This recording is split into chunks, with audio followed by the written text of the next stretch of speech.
السلام عليكم. اش وقع للمغاربه في تايلاند؟ كاملا سمعنا خبر خطف مغاربه من طرف عصابه في تايلاند. شنو السبب وكيفاش وقع هادشي؟ القصه وما فيها كيف جا على لسان واحد الاخت ديال واحد الضحايا اللي مقبوطين. كتقول بلي خوها كان خدام في فرنسا، من بعد مشى يقلب على راسو في دبي. كتقول بلي كان عايش بخير في دبي وكان خدام في التجاره الالكترونيه والتداول. المهم كان في عطله في المغرب، جاتو اخبار باللي كاينه واحد الشركه في تايلاند كيخدموا التجاره وكيطمعوا الناس بالملايين. غير هو والديه فاش سمعوا الهضره ما بغاوش، وحتى هو كان متردد قالت ليك. والاخت ديالو كتقول باللي هي فاش سمعت دوك الاغراءات قالت ليك هي اللي قنعت والديه وشجعته باش يمشي.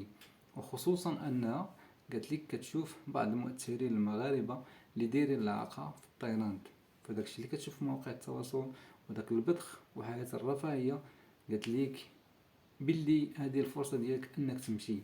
المهم تواصل معهم وقدوا ليه الوراق ديالو والفيزا ومشى.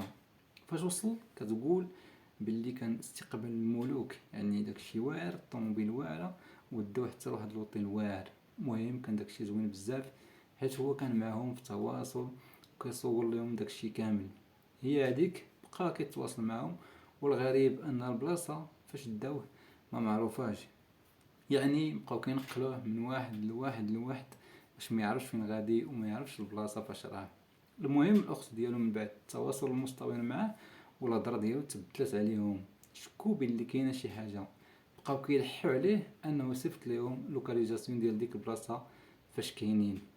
وفي الاول ما بغاش حتى بززو عليه، صيفطها، ولكن قالت لك انه من بعد ما صيفطها عذبوه وكرفسوه مزيان. وهذا الشيء قالته ليهم واحد الاخت اللي حتى هي كانت من المخطوفين. المهم القصه طويله، وهذا الشيء غير اللي قالت الاخت ديالو، اما ما خفي اعظم. اما بالنسبه للناس الاخرين الله يفرج عليهم، والانسان خصو يرد البال وما يبقاش يتيق اي حاجه. السلام عليكم، تهلا.